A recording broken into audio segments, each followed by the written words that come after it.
exceptionnellement pour la version de 6 heures. J'accepte de passer quelques minutes sur la question de l'art contemporain.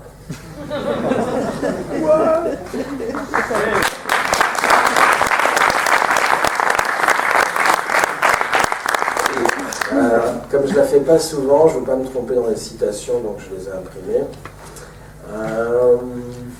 Je suis très très prudent avec la critique de l'art contemporain, parce que si vous ne prenez pas le temps d'expliquer ce que c'est que cette arnaque gigantesque, si vous n'avez que quelques minutes, on va vous soupçonner d'être réactionnaire, d'être poujadiste, d'attaquer là, en gros de faire partie du Front National. Et donc c'est très délicat de s'en prendre à l'art contemporain, et moi je prétends qu'une des tâches de la gauche est de se battre contre ça. Et vous voyez bien comment la gauche s'est piégée dans le piège culturel, dans le piège artistique. On a le temps, on va prendre un petit quart d'heure, ça vous va? J'ai eu l'intuition la première fois j'ai eu le déclic en regardant une émission d'Arte sur la CIA. Arte. On va. Bon, la chaîne culturelle. Et alors il y avait une émission à 4 épisodes qui était l'histoire de la CIA. Regardez ça. Et là je tombe sur un mec, un directeur de la CIA des années 60 qui dit: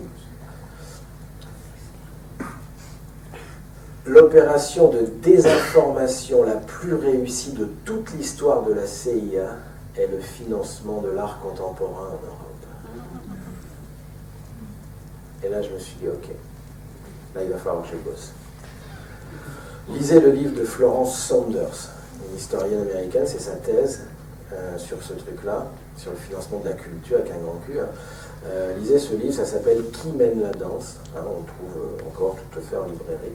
Et elle vous explique comment la CIA va comprendre la nécessité absolue de détourner toute l'intelligentsia européenne de la tentation communiste. Tous les artistes, tous les intellectuels sont tentés par l'égalité communiste. Et les Américains ont un sacré problème avec ça.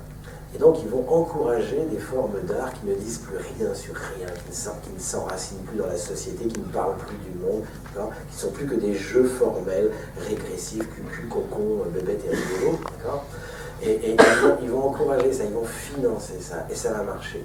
Ça va marcher parce qu'évidemment, quand vous flattez le caractère narcissique et régressif d'une personne en disant arrêtez de vous emmerder, arrêtez d'apprendre à sculpter, arrêtez de parler de la société, tout ça, c'est dépassé, c'est du réalisme socialiste, faites-vous plaisir, etc. Il y a des gens qui sont prêts à l'entendre, surtout si on leur donne plein d'argent derrière, et que cet argent vient de la CIA sans que personne ne le sache. L'histoire de l'Institut pour la liberté de la culture, tout ça, lisez le bouquin de Florence Saunders, tous ces machins. Par exemple, en 74, ou 71, j'ai un doute, il y a Brejnev, 74, c'est possible, ça soit encore Brejnev-Nixon, 74, c'est possible, le bref, bon, peu importe. Il y a un risque de famine en Russie, et Nixon va accepter de filer à Brejnev en secret des millions de tonnes de blé. Et alors, il y a eu une petite expo d'art contemporain dans Moscou par des jeunes artistes qui font des trucs nazes, des trucs provocateurs, voilà. Et puis elle a été rasée au bulldozer, c'était dans un terrain vague. Évidemment, tout de suite, les flics sont arrivés, les soviétiques, allez, dégage. Et les Américains vont conditionner la livraison des millions de tonnes de blé à la tenue de cette expo. Et c'est une petite clique de 10-15 artistes, c'est pas grand-chose. Voilà. Et c'est juste pour vous dire, ils vont conditionner les millions de tonnes de blé à la tenue de l'expo d'art contemporain. Ils savent le pouvoir de ce truc-là. C'est extraordinaire. Qu'est-ce que je peux vous dire? L'idée de l'art contemporain, c'est d'éliminer le travail. C'est de l'art complètement idéologique. Si vous voulez, il y a un artiste français, il signe, quand il va au resto, il a une nappe en papier, il déchire un coin, il le signe. Et puis quand il a, je ne sais plus combien, je ne suis pas spécialiste de ça, mais quand il a, disons, 12 déchirouillis, je dis n'importe quoi, il en fait une œuvre. Bon, ça s'est vendu, son truc, il y a 4 ans, à la Biennale de New York, 200 000 €, et puis ça rentre dans des fonds spéculatifs à la Société Générale, ça va devenir 400 000 €, qui vont devenir 600 000 €, c'est un marché de l'art, et puis François Pinault va pouvoir y aller et défiscaliser.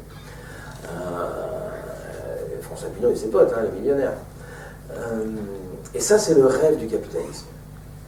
Le rêve du capitalisme, c'est de fabriquer de la valeur sans fabriquer de la richesse. Vous voyez l'idée?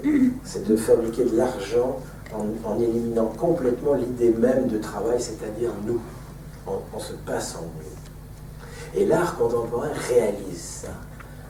Et dès les années 60, vous avez des galeries en France qui vont absolument virer tout ce qui est peinture, tout ce qui est sculpture, et qui vont se mettre à exposer du non-travail. Et vous avez des milliers d'artistes qui vont se mettre à crever la faim. C'est des gens qui continuent d'apprendre à travailler une forme, à travailler une matière, à souder, à sculpter, à peindre. Tout ça va disparaître. Et ils vont se retrouver dans une marginalité considérable.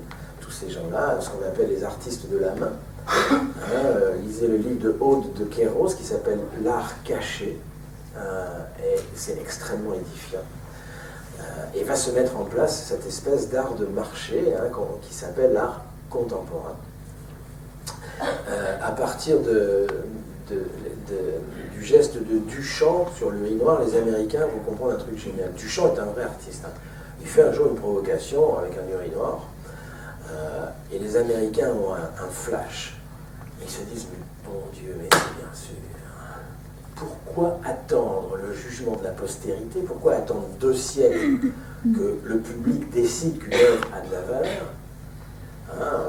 Un Rembrandt, un Picasso, j'en sais rien. Il suffit d'inverser le truc. Il ne faut pas attendre que ça soit l'œuvre qui fasse l'artiste. Il faut faire le contraire. Il faut désigner des gens, se mettre d'accord entre nous, désigner des gens comme artistes, et à ce moment-là, tout ce qu'ils font, c'est de l'art.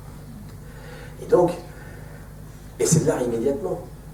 Et donc, vous pouvez construire un marché avec ça, alors que vous ne pouvez pas faire un marché avec du Velázquez, parce qu'il n'y en a pas assez. Alors qu'avec du Damien Hirst, vous pouvez, parce qu'il suffit de remplir une armoire avec des gélules, et que vous pouvez faire plusieurs fois par jour. Qu'est-ce qu'il faut pour qu'il y ait un marché? Il faut 3 conditions. Il faut des riches, il faut des millionnaires. C'est pour ça qu'il y a un marché de l'art qui émerge en Chine. Il faut des œuvres à profusion. C'est à ça que sert l'art contemporain, de pouvoir fournir ce marché. Et il faut qu'une institution garantisse la valeur de cette œuvre et la cote de l'artiste. Et ça, c'est le ministère de la Culture chez nous. Et il fait ça avec de l'argent public. C'est pour ça que je trouve qu'on a le droit d'en parler.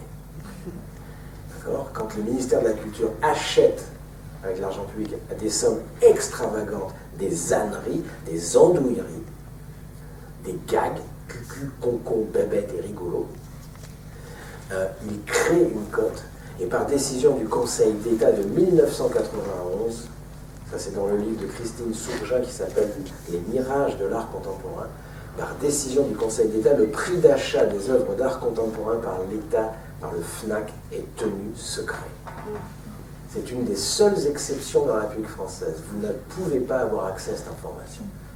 Ni les journalistes, ni les députés, je crois, enfin, on ne sait rien, ça a vérifié. Mais en tout cas, c'est secret. Parce que ça pourrait nuire à la cote de l'artiste.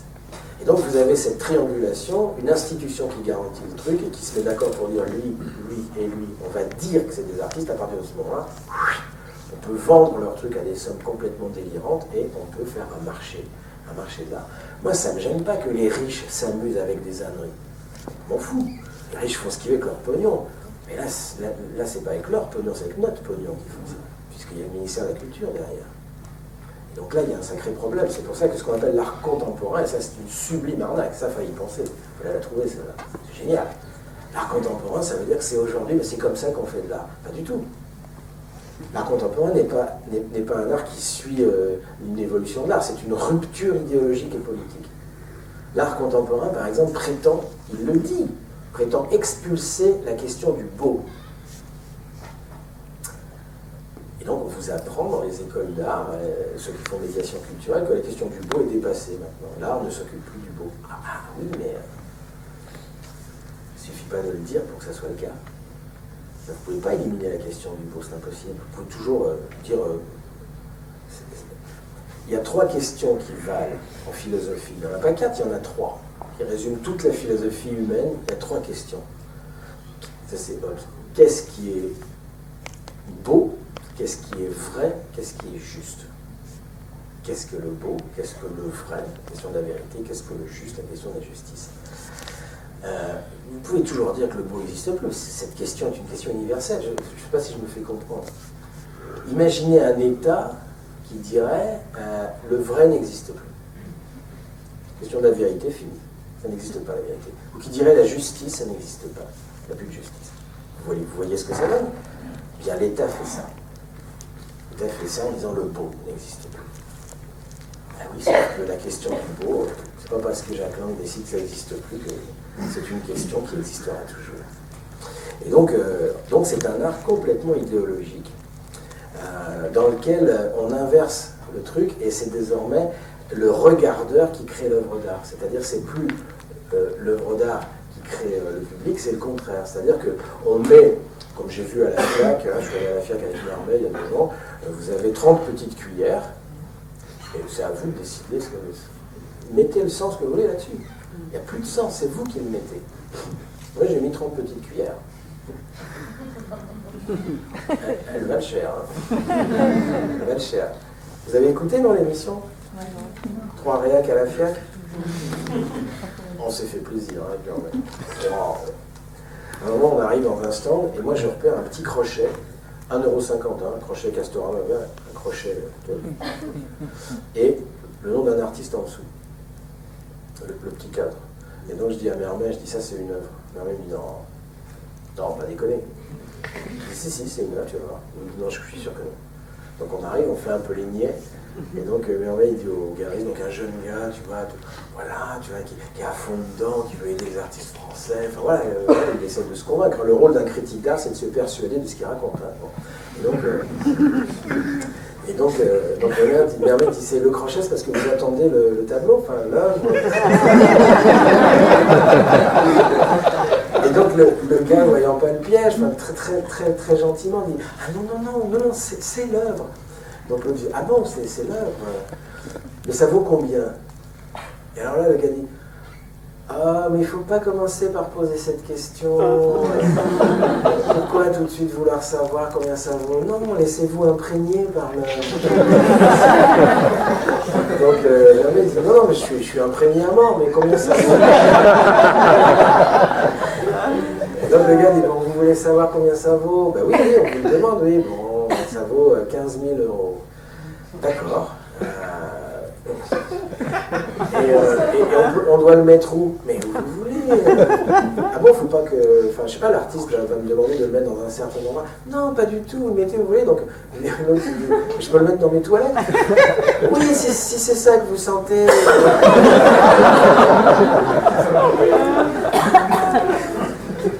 C'est de l'art de marché. C'est de l'anti-art, c'est du non-art. J'ai aucun problème avec ça. Puis en plus, maintenant j'ai lu, ça va, je me sens pas tout seul. C'est vraiment une décision de casser la question de l'art. Mais je veux dire, bon, voilà, c'est pas parce que tu décides de la casser, parce qu'il y a un pouvoir complètement taré, et parce que des riches décident de se faire du fric avec ça, que la question de l'art cesse d'exister. Demandez à tous les artistes qui crèvent la dalle aujourd'hui en France, et il y en a peut-être ici, enfin, je veux dire, qui font ce qu'ils peuvent pour vendre, pour sculpter, tout ça, qui continuent le travail de la main. Bon, ils devraient plutôt se faire reconnaître, sauf que là.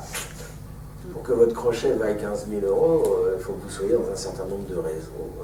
Il faut qu'on décide qu'on va jouer ça avec vous.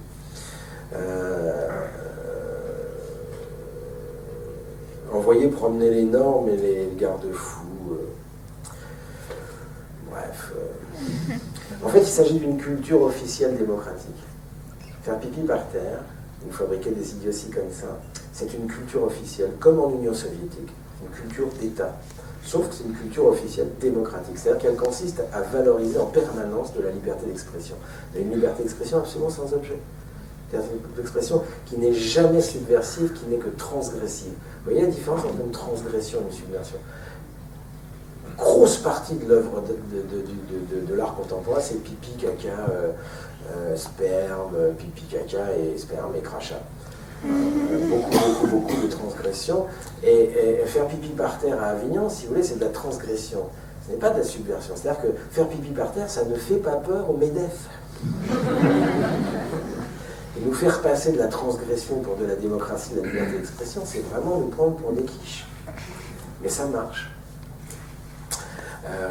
Alors je vous ai présenté, je voulais vous citer, c'est le rêve de la marchandise, si vous voulez, c'est le rêve marchand. L'art n'est plus réduit qu'à un jeu formel complètement déconnecté de la vie et qui n'en reçoit plus l'impulsion. Alors, je me propose de vous citer quelques œuvres. Je ne vais pas les commenter, je vais juste vous les dire. Ça va? On a le temps? Tranquille. Alors, est-ce que vous connaissez BMPT?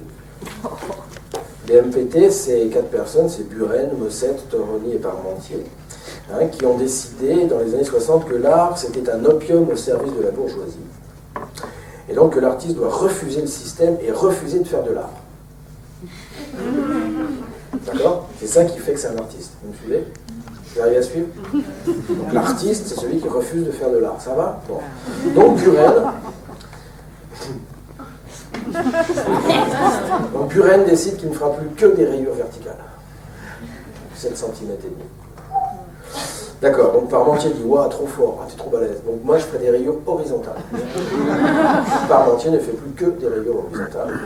Alors du coup, Mossette, il dit « Ah, vous êtes sérieux avec moi? Bon, bah, je ferai des points. » D'accord? Et des petits ronds. Et comme Mossette fait des petits ronds, Toroni dit « Bon, bah, je ferai des carrés, hein, des petits carrés. » Voilà, ils ont tenu parole hein, en tenant toute leur vie une peinture minimale. Marcel Duchamp dira, en regardant une œuvre de Buren, comme c'est emmerdatoire. Question bourgeoisie, ces 4-là ont plutôt bien réussi. Hein. Alors, support surface. Support surface, donc c'est un autre groupe. Alors, support surface, c'est très chouette. Alors, vous avez deux œufs, ils peignent des châssis sans toile.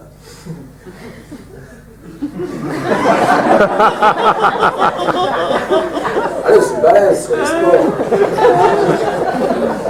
Alors Vialat, son pote, il dit « Ah, enfoiré !» Alors Vialat, lui, il peint des toiles sans châssis.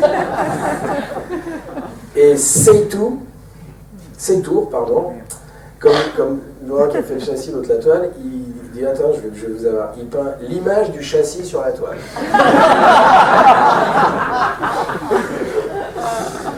Voulant en finir avec les conventions de la peinture, tous finiront professeurs dans les écoles d'art. Hein.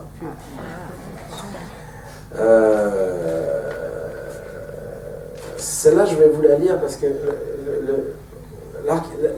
l'art contemporain, c'est un art du capital. C'est du réalisme capitaliste. Vous avez le réalisme socialiste, hein, c'est un ouvrier avec sa grosse pelle bien peint. Ben ça, c'est du réalisme capitaliste, c'est tout. C'est-à-dire, c'est de l'art d'État. C'est une esthétique officielle. Je cite « Je ne voulais pas laisser la beauté à ceux qui pensent que la beauté est du côté du métier.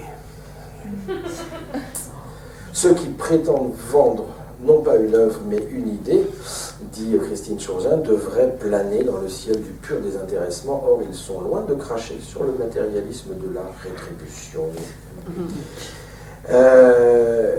Il y a cette idée du refus de l'évaluation. Si vous voulez participer, quand le public participe à l'œuvre d'art contemporaine, participer, c'est refuser de juger. Mais ça, ceux qui sont dans la politique de la ville le savent. Hein. La démocratie participative, ça sert à nous empêcher de juger. On ne peut que participer.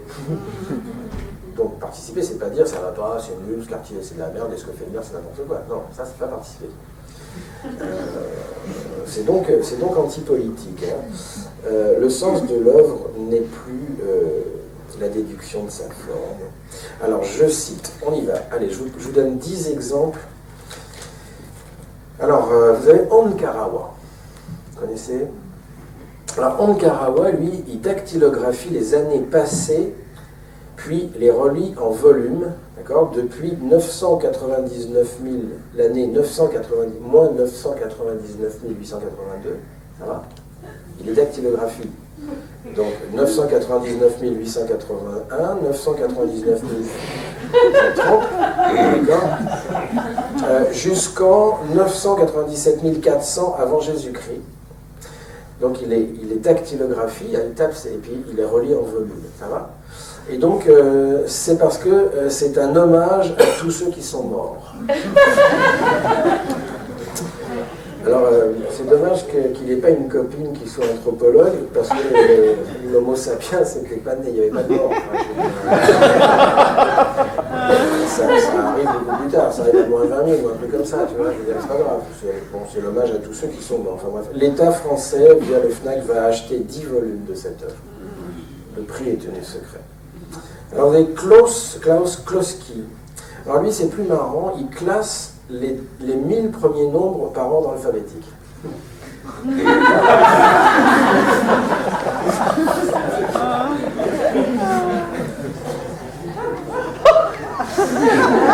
Je me demande s'il n'y a pas des poujadistes dans la salle. Alors Opalka. Alors Opalka c'est très chouette, lui, il s'est amusé à peindre des nombres de plus en plus blancs. Donc il peint sur une toile, hein, donc il peint des nombres. Et puis toute sa vie, donc il a fait ça pendant un nombre d'années absolument considérable. Et c'est de plus en plus blanc. Donc, alors la toile est devenue totalement blanc au 1 000e. Et juste avant de mourir, il vient de mourir, il en était au 6 millionième. Il avait évidemment vendu une somme extravagante, sa dernière toile, c'est-à-dire la toile, quand il serait au moment où il mourrait, il avait pré-vendu cette toile. C'est de l'art contemporain, c'est un peu d'art de marché quand même. Le jeu de paume a accroché l'œuvre en célébrant un art complètement dégagé des contingences de la vie. Et Opalka dit « J'ai compris le sens de ma vie dans le non-sens à peindre une suite de signes logiques allant nulle part et avançant à la rencontre de moi-même. » J'en cite que 10, hein, puis après on passe à autre chose. Vous avez Art Schwager. Alors lui, il a fait un polyptyque en formica, très grande réussite qui évoque le retable de l'agneau mystique de Van Eyck, ou plutôt l'armoire ouverte de ma concierge. Donc c'est un polyptyque, quand vous ouvrez, il n'y a rien dedans, en formica.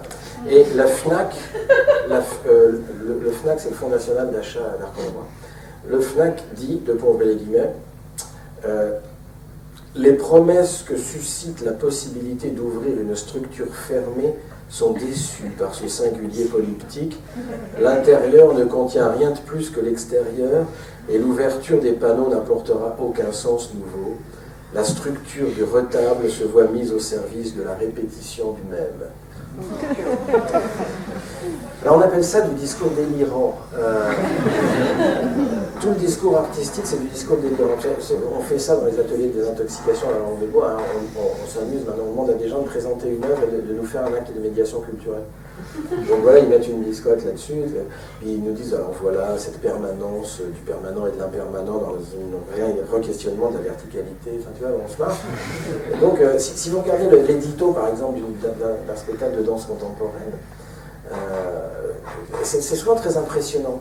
Mireille Duchemol réinvente une histoire de la diagonale à travers une aventure de la peau toujours renouvelée. Tu vois, tu regardes le truc, tu dis, ouais, ça a l'air balèze. Puis tu le relis une deuxième fois calmement, et ça ne veut rien dire. Ça n'a absolument aucun sens. Et c'est pour ça que c'est de l'art.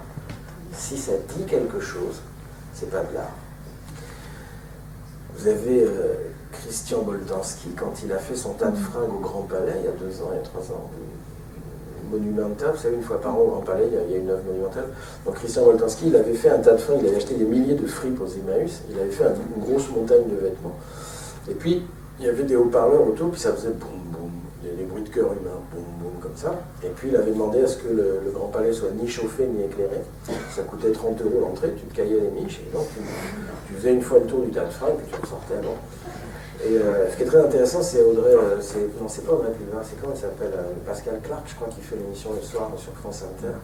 Je ne sais plus laquelle, enfin, il y a une animatrice qui l'interroge, et alors elle, c'est terrible parce qu'elle est pleine de bonne volonté, donc elle essaie de mettre du sens dans le truc, donc elle lui dit, Christian Boltanski, est-ce que votre œuvre veut symboliser la Shoah?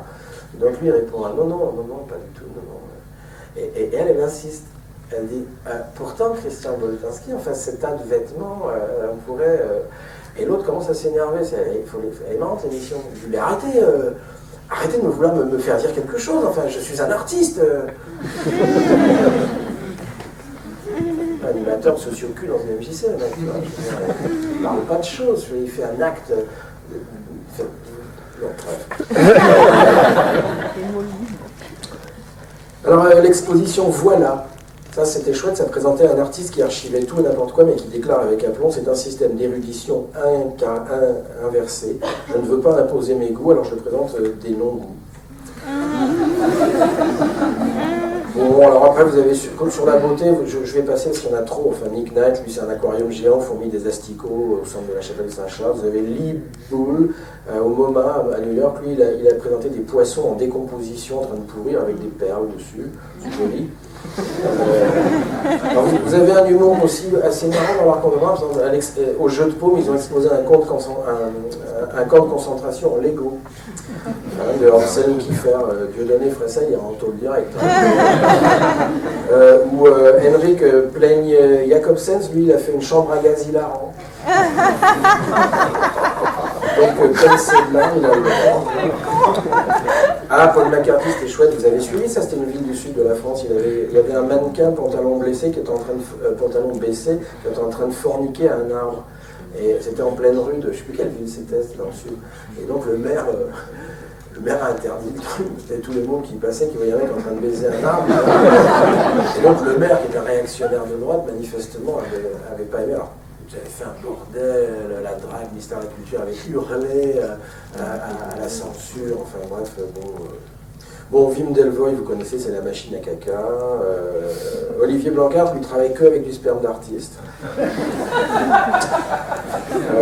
Michel Jounial, à la galerie Templion, lui, après une messe en latin, il a fait manger son sang sous forme de boudin, afin d'être un archétype de la création.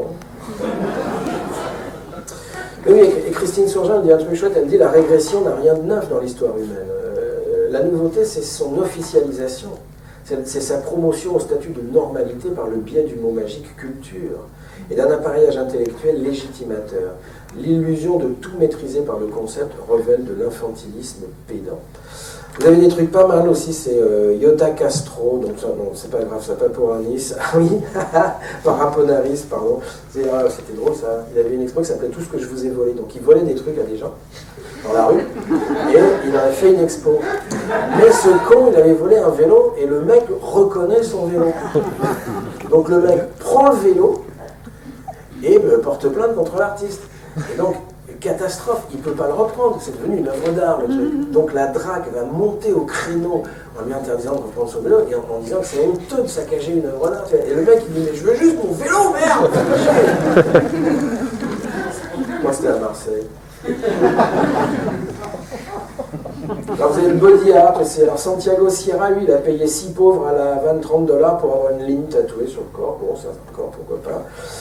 Il a payé également des ouvriers africains 50 € par jour pour creuser 3000 trous inutiles pendant 37 heures par jour. Pendant 30 jours, 7 heures par jour en plein soleil. Puis ensuite, il les a fait boucher. C'était, voilà, son truc, c'était 3000 trous inutiles. Bon, c'est sympa. Ah, il y a John Cage, vous connaissez sa fameuse pièce silencieuse. Bon. Alors, ce qui est intéressant, c'est la définition qu'il en donne.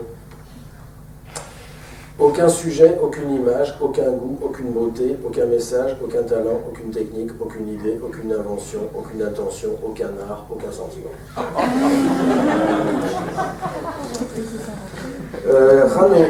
Rano, lui, c'est un Français, là, il a détruit sa maison à la Seine-Saint-Cloud, il expose des gravats dans des bacs chirurgicaux. Donc vous pouvez acheter des morceaux de sa baraque. Ah bon, voilà, je pourrais vous en... Voilà, bon, j'ai pas assez travaillé, puis j'ai pas envie de vous lire des trucs, donc simplement, c'est un art extrêmement aliénant, si vous voulez, parce que ça crée une violence symbolique dont il est très difficile de se défendre. Vous voyez ça.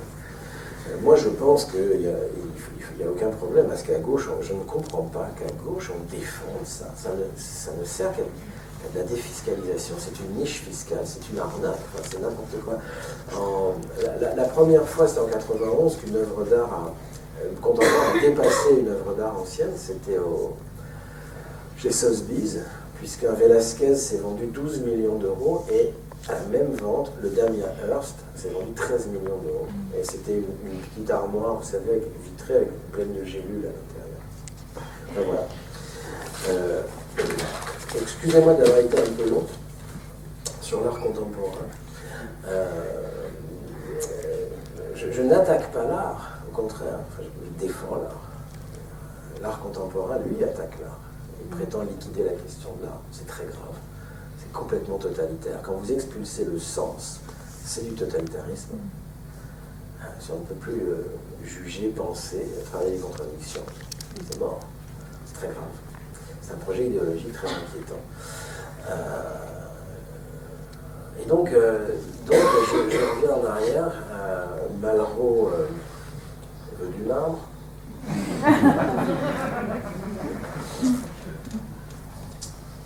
Cette réduction de la culture à l'art est un vrai problème. Moi, je suis allé dans plein de colloques où il y avait marqué l'art et la culture, le Parti communiste, l'art et la culture.